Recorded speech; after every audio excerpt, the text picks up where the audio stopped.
跟住我哋會更換第二張測試用嘅 SDHC 記憶卡，型號係 SanDisk 嘅 Ultra 8GB SDHC， 檔案儲存速度係每秒15 MB。同樣，我哋會首先轉用 RAW 加 JPEG 作第一步嘅測試設定。測試開始。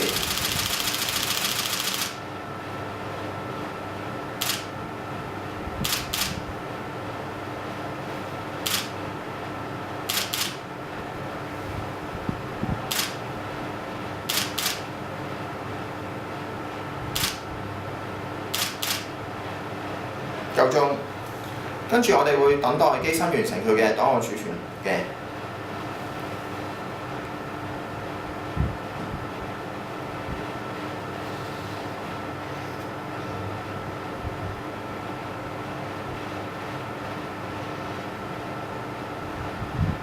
完成，然後我哋會轉換檔案格式為 RAW。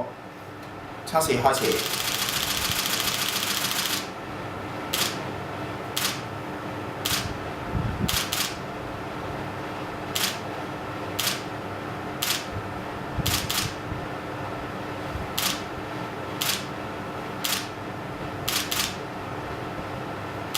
夠鐘，跟住我哋會等待機身完成佢剩低嘅檔案存取嘅。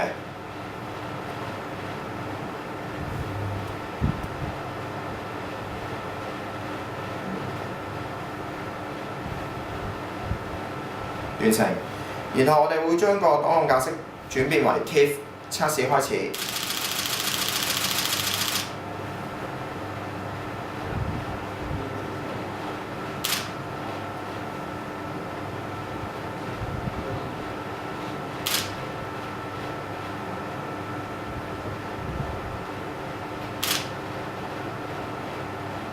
夠鐘，然後我哋會等待機身完成剩低嘅檔案處理儲存嘅。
好，跟住到最後一個檔案格式 JPEG 測試開始。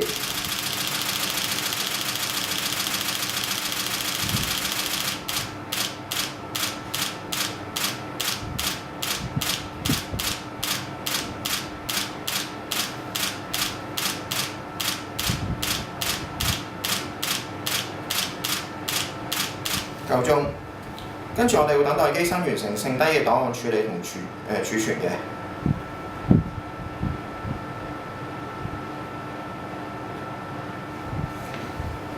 之後我哋會第二部分我哋已經測試完成㗎啦。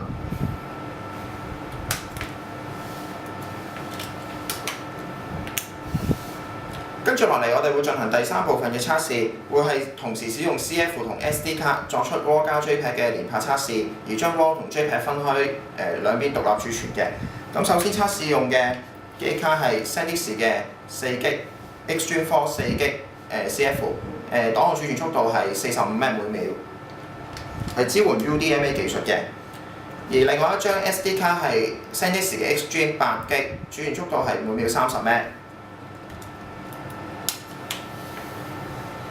然後我哋會設定個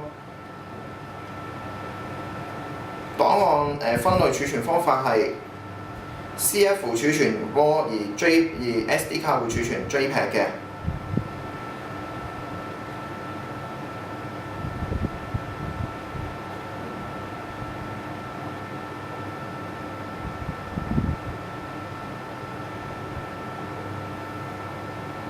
同樣，我哋亦都會連拍20秒嘅測試開始。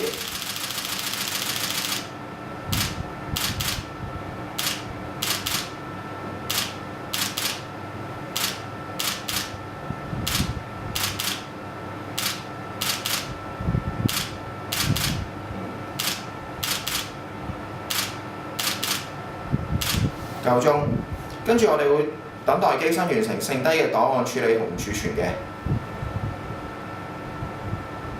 完成，然後我哋會轉換為使用 SD 卡儲存 JPEG RAW 而 CF 卡會儲存JPEG 嘅。測試開始。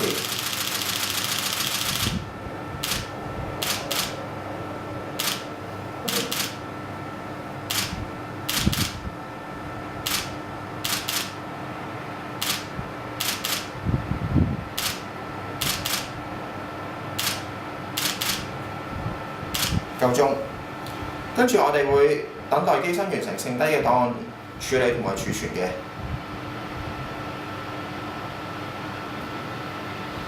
完成，然後我哋會更換第二組 CF 卡同 SD 卡嘅。CF 卡方面，我哋仍然會用翻SanDisk Extreme 4 4G， 儲存速度係每秒45 M。而 SD 卡會使用 Ultra 8G SDHC。而第一個測試設定係會使用 CF 卡作RAW 嘅儲存，而 SD 卡會作JPEG 嘅獨立儲存。測試開始。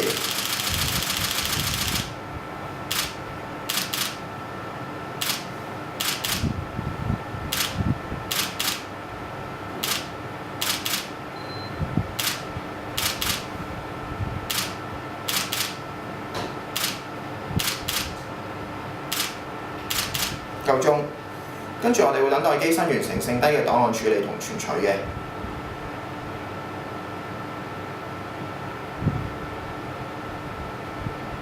完成，然後我哋會根據設定使用SD 作為 RAW 嘅儲存，而 CF 作為 JPEG 嘅儲存。測試開始。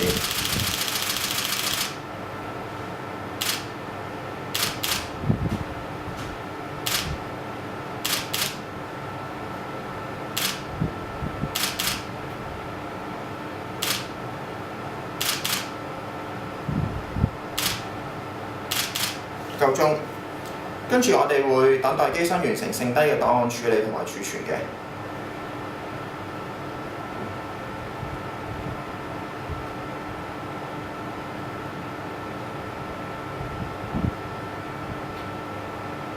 完成。咁今日我嘅測試到此為止，多謝大家觀看。